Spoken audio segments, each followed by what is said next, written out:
Hi everyone, this is Amer from Black Solicitors. Welcome. I have with me Perdip. We're both from the residential property team, and today we'll be talking to you about conveyancing searches. Conveyancing searches are carried out to ensure any risks associated with the property or the surrounding area are identified and reported to you and or your lender. We carry out a number of searches. One of them is a local authority search, which talks to you about any planning matters that might be affecting the property, any building regulation matters that may be affecting the property. It also confirms to you whether the road from which you access your property is maintained by the council and by the local government. It also gives you information on anything really that may be affecting the property which you need to know about and which we need to bring to your attention so that it doesn't affect your immediate or future use of the property.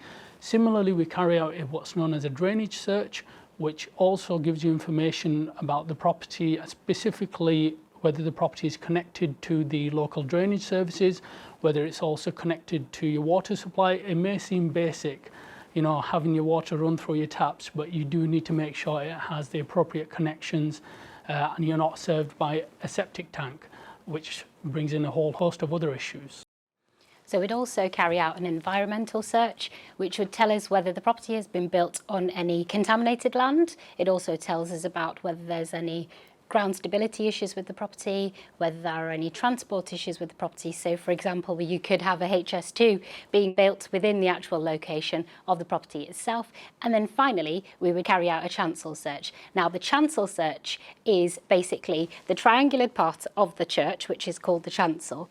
Now the chancel liability that could be applicable to your property dates back to the medieval times.